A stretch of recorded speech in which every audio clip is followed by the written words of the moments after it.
The Galactic Council's emergency session had been called at dawn, but Ambassador Zethkar of the Vorthak Empire wished it were still night.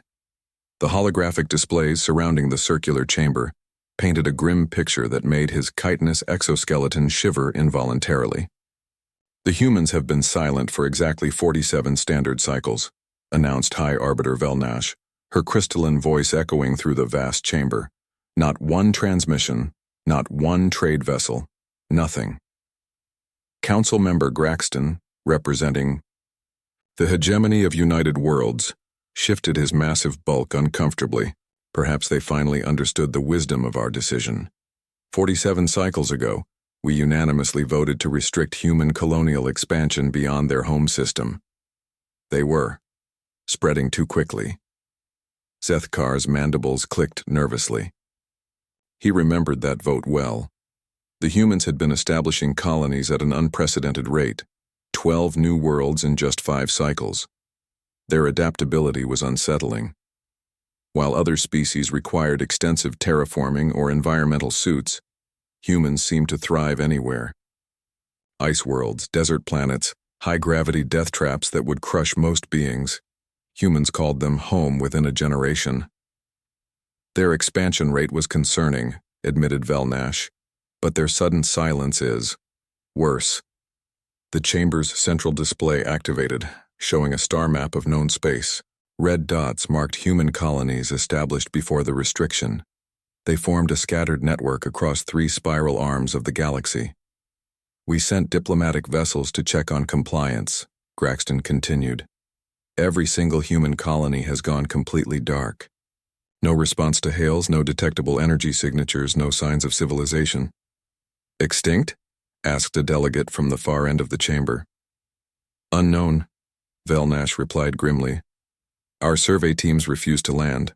They report strange readings." Zethkar had read those reports. Survey crews described feeling watched from empty worlds. Sensor ghosts that appeared and vanished. Technology that seemed to function without power sources.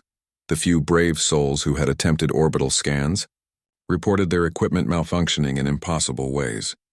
"Perhaps," suggested another delegate, "we should acknowledge that the human restriction was premature."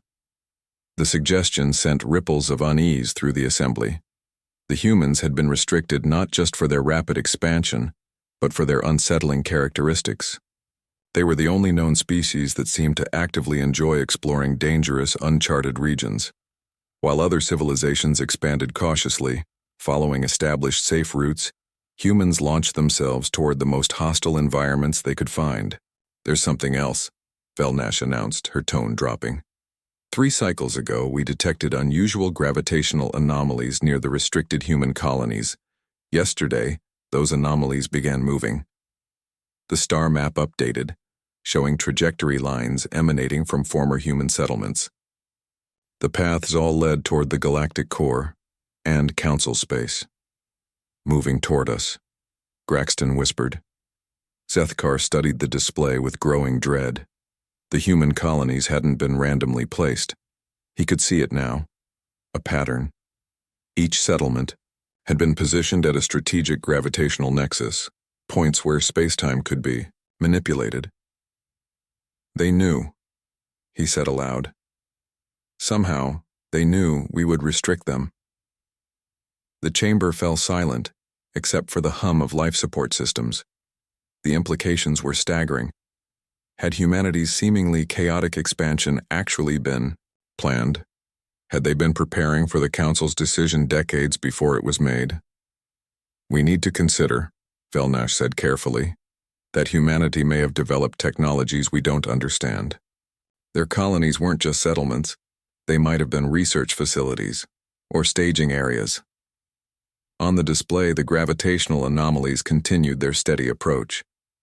Whatever the humans had built during their brief colonial period, it was now moving through space in ways that defied known physics. "How long until they reach Council space?" someone asked. "At current velocity, 14 cycles," Velnash replied, "but the anomalies are accelerating." Zethkar's worst fears crystallized as he stared at the approaching signatures. Humanity had always been different. Other species had evolved in comfortable niches, developing advanced technology over millions of years. Humans had clawed their way up from a death world, adapting not through biological evolution, but through pure stubbornness and ingenuity. When faced with a hostile environment, other species would retreat or modify the environment to suit them. Humans modified themselves or built tools, or simply endured what would kill any other sentient being. They called it making do, or adaptation. The council had called it disturbing resourcefulness. "We should prepare a diplomatic message," suggested Graxton weakly. "Perhaps explain that the restriction was temporary, pending review." "To whom?" Velnash asked. "We've received no communications from humanity in 47 cycles. We don't even know if they're still human." The word hung in the air like a toxic cloud. What had humanity become during their enforced isolation? What had they built in the darkness between stars? Zethkar remembered the last human ambassador to address the council. Dr. Sarah Chen had stood calmly before the assembled might of 1,000 worlds and listened to their decision to restrict human expansion. She hadn't argued, hadn't pleaded. She had simply nodded and said, "We understand. Thank you for making your position clear." Now, watching the approaching anomalies on the display, Zethkar realized that Dr. Chen's calm acceptance hadn't been defeat. It had been acknowledgement. The humans had been waiting for the council to reveal its true nature. "What do we do?" asked a delegate from the Outer Rim territories. Velnash was quiet for a long moment. Outside the chamber's viewports, the galactic core sparkled with ancient light. Somewhere in that direction, humanity was coming home. "We wait," she finally said, "and we hope that when they arrive, they remember who their friends were."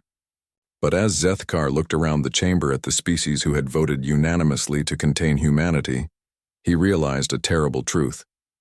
In that vote 47 cycles ago, humanity had discovered they had no friends at all.